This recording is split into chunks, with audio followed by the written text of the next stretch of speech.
নিউজিল্যান্ডের বিপক্ষে 3 ম্যাচের ওয়ানডে সিরিজের 2 ম্যাচে 1-1 জয়ে সমতায় বাংলাদেশ এবং নিউজিল্যান্ড। তবে তৃতীয় ম্যাচটি অলিখিত ফাইনালে পরিণত হয়েছে এবং সেই ফাইনাল ম্যাচেই অনেকটা হারের শঙ্কা জেগেছে বাংলাদেশের। আপনারা দেখেছেন যে ইতিমধ্যে দলীয় 9 রানে ফিরেছে 2 ওপেনার মিলে করেছে মাত্র 1টি রান। তাতেই বলা চলে নিউজিল্যান্ডের বিপক্ষে তৃতীয় ওয়ানডে ম্যাচে অনেকটাই হারতে বসেছে বাংলাদেশ। যদিও এখনো বাংলাদেশের সম্ভাবনা আছে। বাংলাদেশের ব্যাটিং লাইন আপ লম্বা, 8 জন ব্যাটসম্যান রয়েছে যারা নিখুঁত ক্রিকেট খেলে থাকে। বিশেষ করে এখন ক্রিজে আছেন সৌম্য সরকার আছেন, যার কাছে আমরা ভালো প্রত্যাশা করতেই পারি। নাজমুল হাসান শান্ত, তিনিও আসলে ওপেনিং এ খেলে অভ্যস্ত। বলা চলে যে নতুন করে যেন আবারও ওপেনিং করছে বাংলাদেশ। নায়াসিনামাইড ও স্যালিসাইলিক সমৃদ্ধ লিলি ফেস ওয়াশ যা ফেসের ডেড স্কিন সেল দূর করে দেয় দ্বিগুণ ফাস্টার ব্রাইটেনিং। বাংলাদেশের 2 ব্যাটসম্যান যারা ওপেনিং করতে নেমেছিলেন, দুজনে করেছেন মাত্র 1টি রান এবং 1টি রানে তারা 2টি উইকেট তারা হারিয়ে ফেলেছে। সাইফ হাসানের কথা যদি বলি, তার ইন্টারন্যাশনাল ক্যারিয়ারের ওয়ানডে ক্রিকেটে প্রথমবারের মতো তিনি গোল্ডেন ডাক মেরেছেন এবং তানজিদ হাসান তামিম তিনি 2 বল খেলে 1 রান করে আউট হয়েছেন।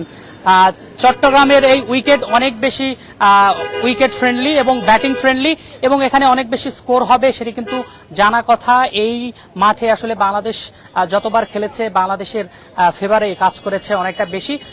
তবে আজকে যেন ফেভার কোনোভাবেই কাজ করেনি। অনেকটা 2টি আর্লি উইকেট খুব তাড়াতাড়ি পড়ে গিয়েছে, যার কারণে অনেকটা হারের শঙ্কা জেগেছে বাংলাদেশের মাঝে।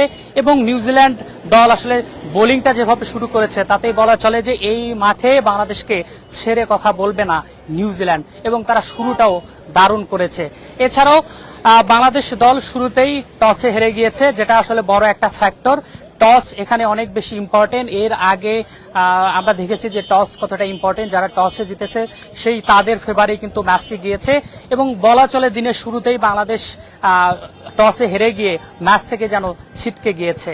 তবে বাংলাদেশ ঘুরে দাঁড়ানোর সম্ভাবনা আছে। সৌম্য সরকার এবং নাজমুল হাসান শান্ত ব্যাটিং এ আছেন, তাওহিদ হৃদয় রয়েছেন, ভালো ভালো ব্যাটসম্যান কিন্তু এখনো রয়ে গিয়েছেন। তাদের আসলে লড়তে হবে এবং মিডল অর্ডারটাকে আবারও আসলে জেগে তুলতে হবে। না হলে সিরিজ নির্ধারণীয় ম্যাচ, ইম্পর্টেন্ট একটা ম্যাচ, সেই ম্যাচে যদি বাংলাদেশ হেরে বসে তাহলে সেই ওয়ানডে সিরিজটাই বাংলাদেশের কাছ থেকে হাত ছাড়া হয়ে যাবে এবং তারপরে কিন্তু টি-20 সিরিজ, সেই টি-20 সিরিজ অনেকটাই মন খারাপ করে হার্ট দিয়েই কিন্তু সেটা শুরু করতে হবে।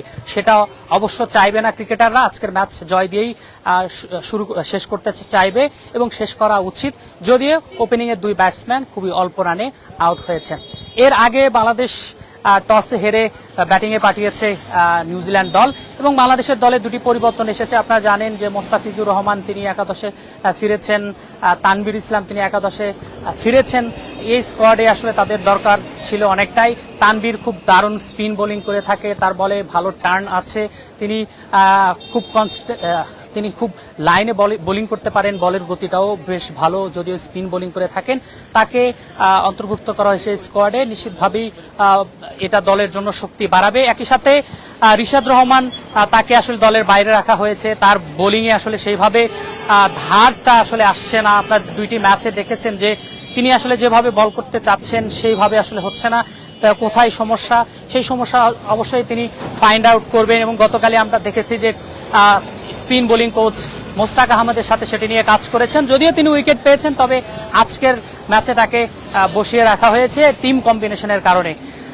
দর্শক, নিউজিল্যান্ডের বিপক্ষে বাংলাদেশ তৃতীয় ওয়ানডেতে টসে হেরে ব্যাটিং এ নেমেছে এবং ব্যাটিং বিপর্যয় হয়েছে বলা যেতে পারে। দলীয় 9 রানে 2টি উইকেট নেই, এখনো ব্যাটিং করছেন নিউজিল্যান্ডের বিপক্ষে।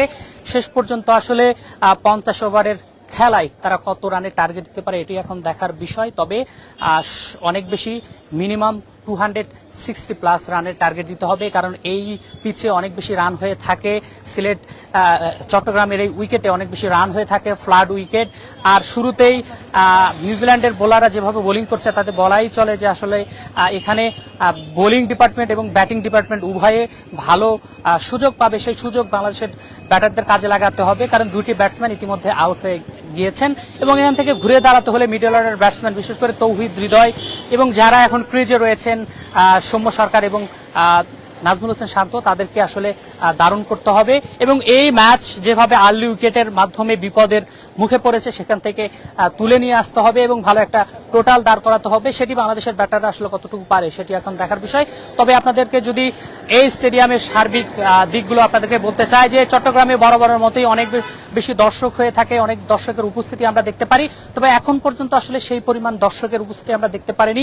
অনেক বেশি তাপদাহ, অনেক বেশি তাপমাত্রা ঢাকা থেকে এখানকার যে তাপমাত্রা অনেক বেশি অনুভূত হচ্ছে।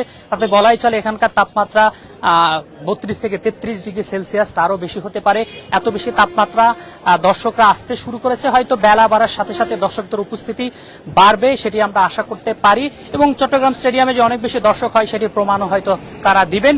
তবে ওয়ানডে সিরিজের শেষ ম্যাচ, সেখানে বাংলাদেশ জিততে হলে, বাংলাদেশ সিরিজ জিততে হলে এই ম্যাচটি জিততে হবে। সেই ম্যাচে বাংলাদেশ জিততে পারবে কিনা সেই পর্যন্ত আমাদের অপেক্ষা করতে হবে। তবে এখন পর্যন্ত শুরুটা বাংলাদেশ ভালো করতে পারেনি। শুরুটা বাংলাদেশ ভালো না করলে শেষটা ভালো করতে চাইবেন। শেষ ভালো যার, সব ভালো যার, সেটি বাংলাদেশ করতে পারবে কিনা সেই অপেক্ষায় আমাদের থাকতে হবে। এতক্ষণ যারা সাথে ছিলেন সবাইকে ধন্যবাদ। আবারও সকল আপডেট নিয়ে আপনাদের সামনে হাজির হব। ততক্ষণ আপনারা যুগান্তর স্পোর্টস এর সাথেই থাকবেন।